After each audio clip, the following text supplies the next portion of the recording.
오늘 예배에 나오신 모든 분들을 예수님의 이름으로 환영합니다.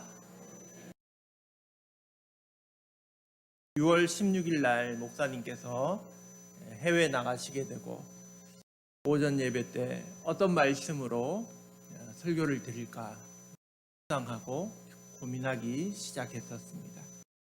그래서 그때 마음에 와닿았던 것이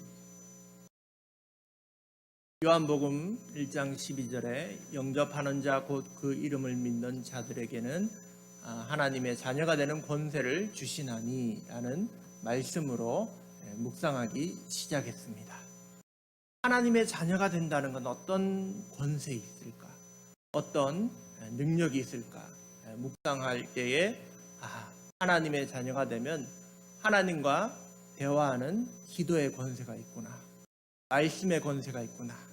그런 것을 느끼게 되었습니다. 그런데 한 가지 마음에 와닿는 것이 십자가 전달자라는 그러한 마음 가운데 떠올랐습니다. 그래서 십자가의 전달자도 하나님 자녀의 권세인가? 라고 생각할 때에 이것이야말로 하나님 자녀의 가장 큰 권세겠구나 라는 것을 생각하게 되었습니다. 찬양 중에 민옥이 목사님께서 만드신 찬양이 있습니다. 십자가의 전달자라는 것입니다. 이렇습니다. 지극히 작은 자 죄인 중에 괴수 무익한 날 부르셔서 간절한 기대와 소망 부끄럽지 않게 십자가 전개하셨네. 이 찬양을 생각하며 오늘 말씀을 준비하게 되었습니다. 우리 기독교 역사의 가장 큰 십자가의 전달자는 바로 사도 바울이었습니다. 그래서 사도 바울의 로마서의 말씀을 중심으로 말씀을 전하게 되었습니다.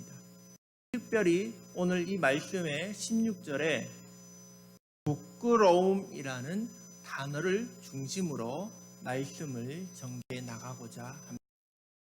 세 가지 질문을 하게 되었습니다. 첫 번째, 우리는 무엇을 자랑하는가? 또한 무엇을 부끄럽게 여기는가입니다. 보통 사람들이 자랑할 때 우리 집에는 이런 것도 있고 우리 차가 크고 우리 집이 넓고 가진 것을 자랑합니다. 또 사람들이 자랑할 때 나는 이런 것도 알고 저런 것도 알고 나는 좋은 대학을 나오고 그런 지식에 대하여 자랑을 합니다. 또 사람들은 자신의 가문에 대하여 자랑합니다. 우리 집은 어떤 가문이고 어떤 분이 우리 가문에 계셨고 하면서 자신의 가진 것, 자신의 아는 것, 자신의 집안에 대하여 사람들은 보통 자랑하게 됩니다. 그런데 이러한 모든 자랑했던 것들을 넉넉하게 가지고 있던 그런 분이 있었습니다. 일반 사람들이 자랑하는 모든 것들을 가지고 당대 최고의 학자에게 배웠던 좋은 가문 출신의 사람이 있었는데 그 사람이 바로 사도 바울이었습니다. 그는 당시 세계를 주름잡은 로마의 시민권자였고 가말리엘 문파에서 공부한 석학이었습니다. 그러니 그가 자랑할 것이 얼마나 많겠습니까? 그런데 그가 가지고 있는 것들, 그가 아는 것들, 그의 가문에 대하여 그는 자랑하지 않았습니다.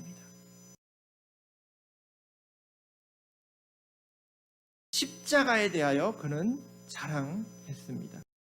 당시의 십자가는 죄인의 상징이었습니다. 죄수 중에서 가장 악독한 죄를 지은 사람을 처형하는 도구가 바로 십자가였습니다. 그러니 이 십자가를 자랑한다는 것은 당시의 사람들로는 이해할 수 없는 일이었던 것입니다. 그러나 복음이란 십자가에서 예수님이 뇌제를 대신하여 죽어주신 것이 그것이 복음입니다. 그래서 사도 바울은 자신이 가진 것, 아는 것, 우리의 가문은 오히려 부끄러운 것이고, 빌립보서 3장에 나의 그 모든 가진 것은 배설물이다 라고까지 말했습니다. 그리스도를 아는, 예수님을 아는 것이 가장 고상한 것이라고 말하게 된 것입니다. 우리들은 여전히 우리의 재물과 가문과 지식들을 자랑합니다. 그리고 또 오히려 우리의 죄를 부끄럽게 여깁니다. 그러나 사도 바울은 그러지 않았습니다. 여러분, 사도 바울은 복음에 비교하여 자신은 오히려 부끄러운 존재라고 말한 것입니다. 16절에 보면 내가 이 복음을 부끄러워하지 아니하노니 복음은 모든 믿는 자에게 구원을 주시는 하나님의 능력이라고 고백했습니다. 여러분은 무엇을 자랑하시겠습니까? 집에 있는 것들을 자랑하시겠습니까? 내가 아는 것을 자랑하겠습니까? 우리의 가문을 자랑하겠습니까? 아니면 십자가, 이 복음을 자랑하시겠습니까? 소망하건대 우리 사랑하는 모든 교우들이 예수님의 십자가, 이 복음을 부끄러워하지 않고 오히려 자랑하는 그런 믿음의 사람들 되시길 축복합니다. 두 번째 질문이었습니다. 부끄러움을 생각하며 한 두 번째 질문은, 우리는 하나님 앞에 부끄러울 것 없는 자녀인가? 라는 질문이 떠올랐습니다. 복음의 능력 중에 하나는 죄를 용서해 주시는 것입니다. 그러므로 우리가 더 이상 죄에 대하여 부끄러워할 필요가 없습니다. 또 하나의 복음의 능력은 우리를 하나님의 자녀로 삼아 주시는 것입니다. 그래서 이 땅이 아니라 하늘나라를 자랑하게 만들어 주신 것입니다. 부끄럽지 않은 하나님의 자녀가 된다는 것은 무엇을 뜻할까요?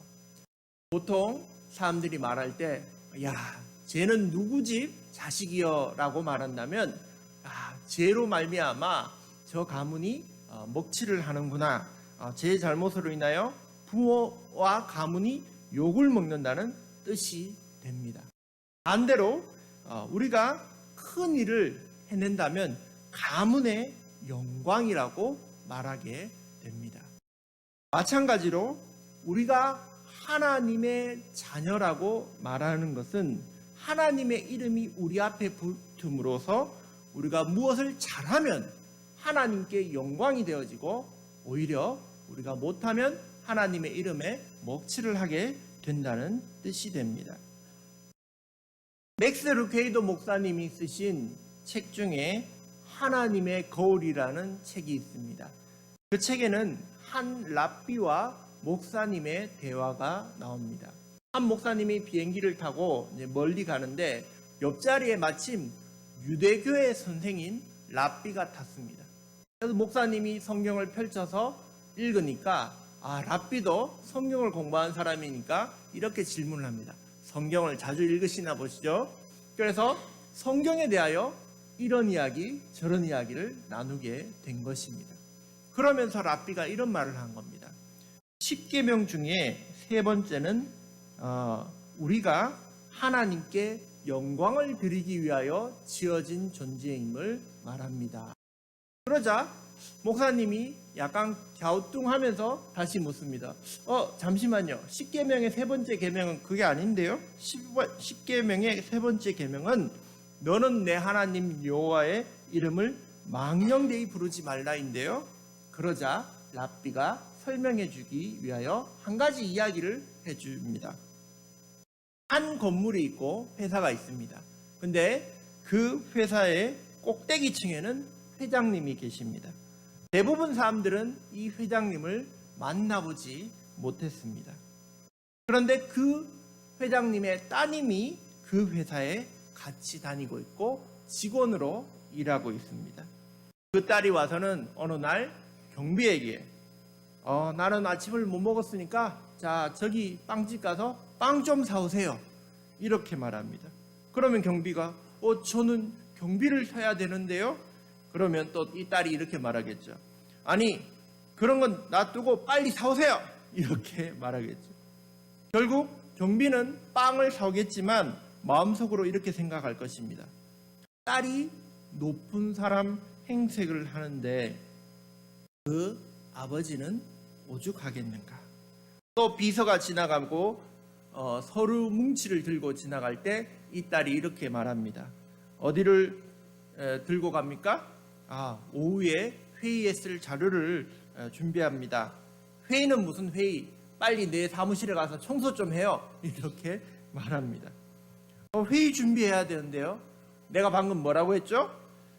그 비서는 그녀가 회장의 딸인 것을 알기 때문에 이렇게 생각할 것입니다.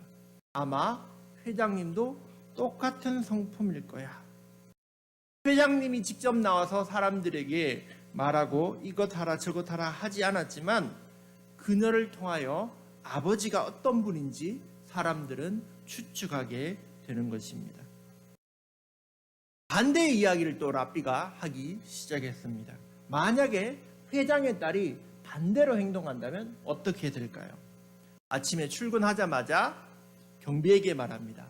오늘 당신을 생각했습니다. 자, 여기 빵을 사왔는데 일찍 온다고 밥도 못 먹었죠? 자, 이거 드세요. 이렇게 행동하고 또 무거운 서류를 들고 가는 비서를 보고는 아이고 제가 도와드릴게요. 어디까지 가세요? 하면서 무거운 서류를 함께 들어주는 것입니다. 그러면 사람들이 생각하기를 회장님 따님은 참 훌륭한 분이구나. 우리가 회장님을 만나본 적은 없지만 회장님도 분명히 훌륭한 분이실 거야 라고 생각한다는 것입니다. 그것이 바로 우리가 하나님의 자녀로 살아간다는 의미입니다. 세상 사람들은 하나님이 누군지 비록 만나보지 못했지만 우리가 잘 행동하고 우리가 착한 행실을 할 때 저 사람들 보니까 하나님은 착한 분이시구나, 선한 분이시구나, 좋은 분이시구나, 그거를 깨닫게 된다는 것이죠. 또 반대로 우리가 나쁜 짓을 하게 되면 하나님의 자녀들도 별 수 없구나 라고 생각할 것입니다. 그런데 이 랍브의 이야기는 여기서 끝나지 않습니다. 이 회장님의 딸은 이 모든 일을 한 후에 꼭대기층에 있는 회장님에게 불려 올라가게 됩니다. 엘리베이터를 타고 꼭대기까지 올라갑니다.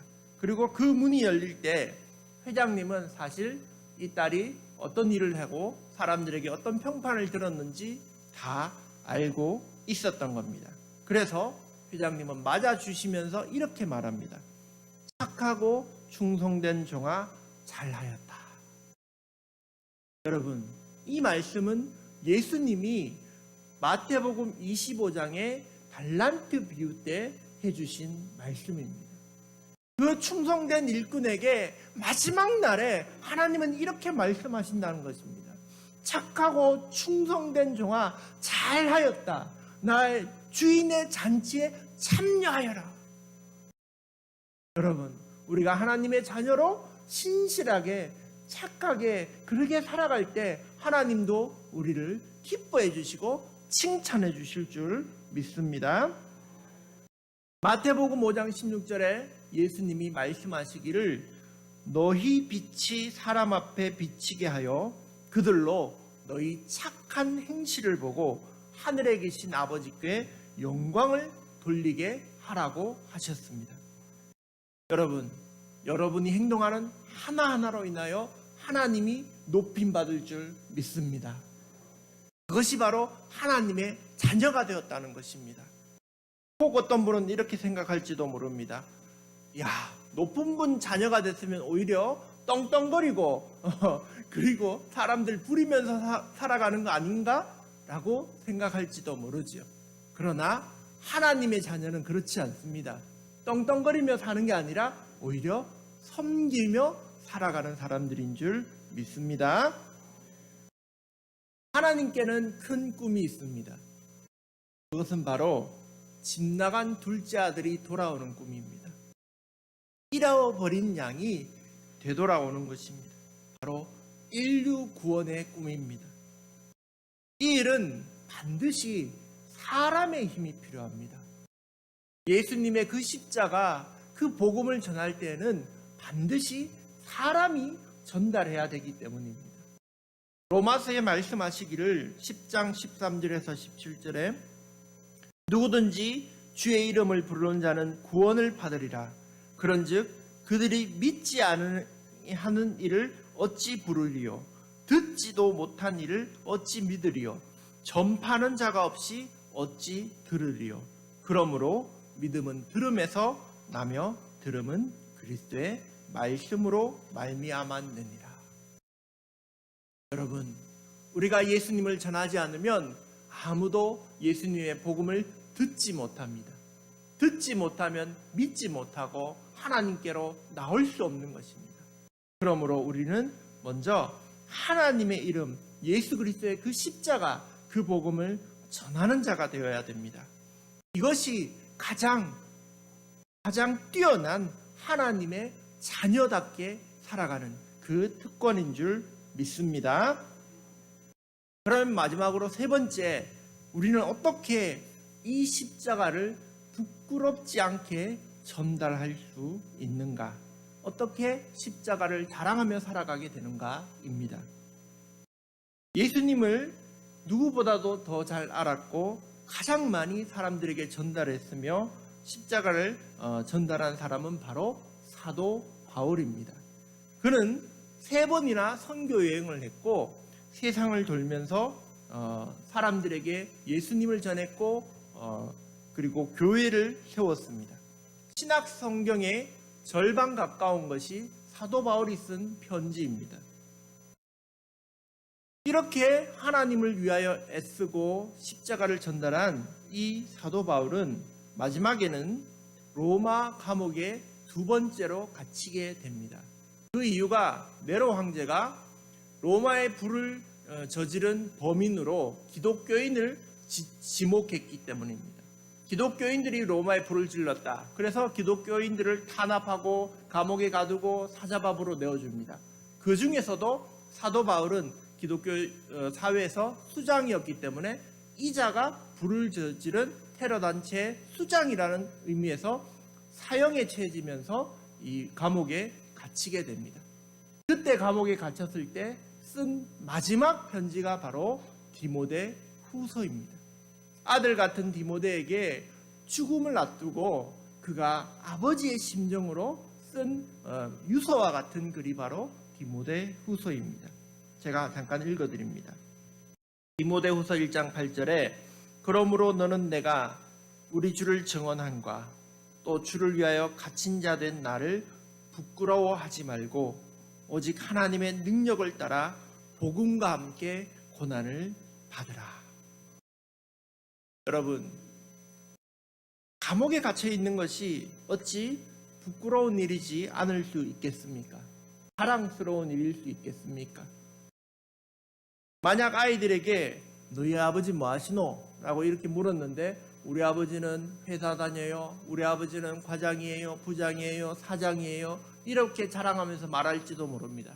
그런데 너희 아버지 뭐 하시노? 이렇게 물었는데 우리 아버지는 감옥에 있어요. 라고 말한다면 그것이 어떻게 자랑스럽게 부끄럽지 않게 말할 수 있는 것이겠습니까? 그런데 딱 한 가지 감옥에 있는 아버지를 자랑스럽게 말할 수 있는 그 방법이 있습니다. 제가 작년엔가 TV를 보는데 토요일 날 무한도전이라는 프로그램을 했습니다. 그 무한도전 프로그램에 그 멤버들이 다 어디로 갔냐 하면 LA로 가서 그곳에 소개를 받게 되었습니다. 가이드가 버스를 타고 다니면서 소개합니다. 여기는 헐리우드 명예거리입니다. 여기는 코리아타운 우체국입니다. 여기는 코리아타운 인터체인지입니다. 여기는 한인회관입니다. 라고 쭉 다 소개를 해준 다음에 그 다음에 다시 그 이름의 원래 진짜 이름이 뭔지 밝혀줍니다. 그 모든 곳에 어떤 한 이름이 들어가는데 그것이 바로 도산 안창호였습니다.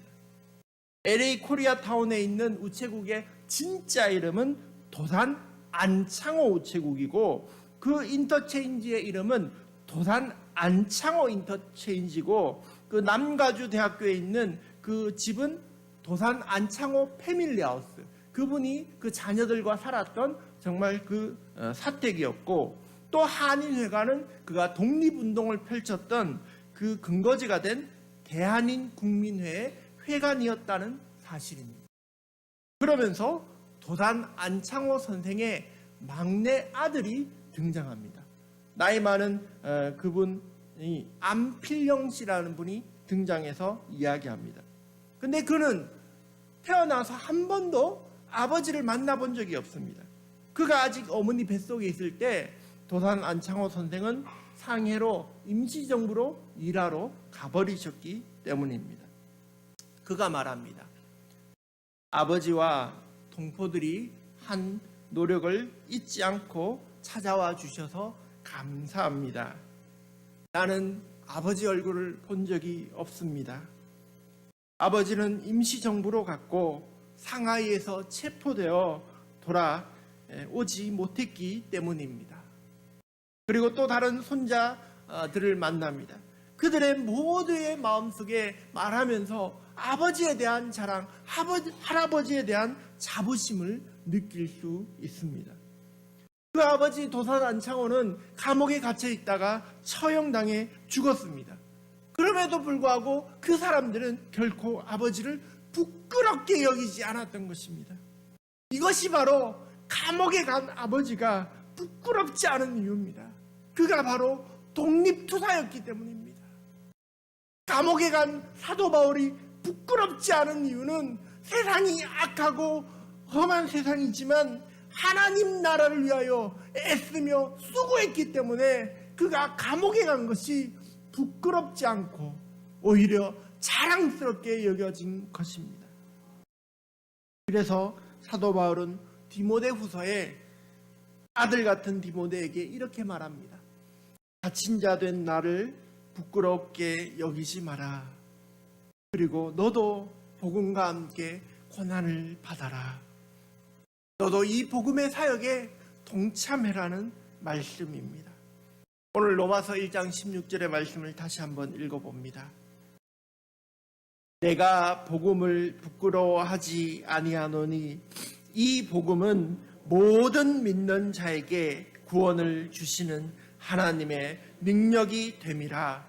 먼저는 유대인에게요 그리고 헬라인에게로다. 아멘.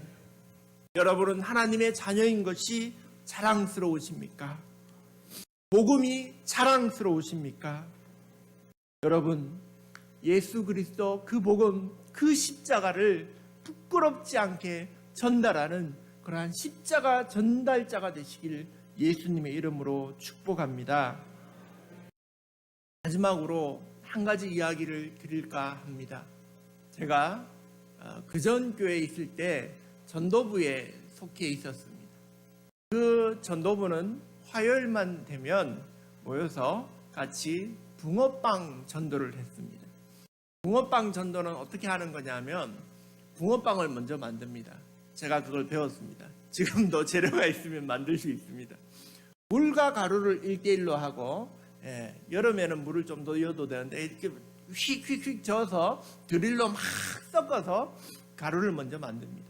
그리고 나서 불을 올리고 그 불판을 한 10분 정도 달굽니다.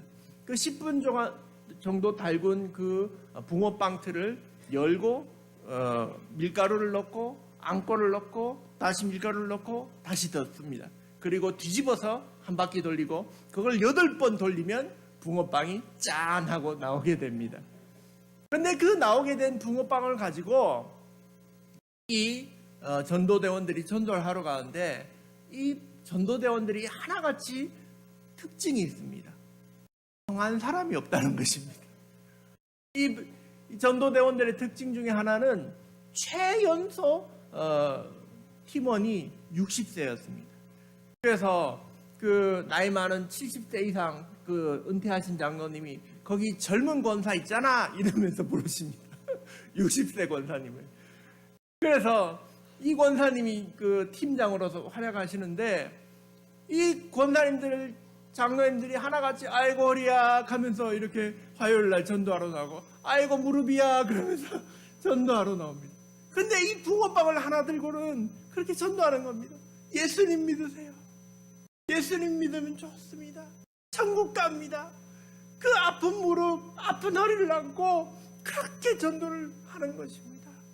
여러분, 하나님 앞에 부끄럽지 않은 십자가 전달자가 되시길 축복합니다. 그것이 바로 하나님의 자녀로 살아가는 최고의 권세임을 믿습니다. 기도하겠습니다. 아버지 하나님, 우리를 불러주시고 하나님의 자녀로 삼아주심에 감사합니다. 우리가 하나님의 자녀가 된 것만 해도 큰 은혜인데 우리에게 자녀된 권세를 주심에 감사합니다. 하나님, 이 권세를 사용하여 다른 믿지 않는 모든 이들도 하나님께로 인도하는 십자가 전달자가 되게 하여 주시옵소서. 내가 복음을 부끄러워하지 않는 복음의 전달자가 되게 하시며 예수님의 그 십자가를 자랑하는 그러한 믿음의 사람들 되게 세워 주시옵소서. 감사드리며 예수님 이름으로 기도드립니다. 아멘.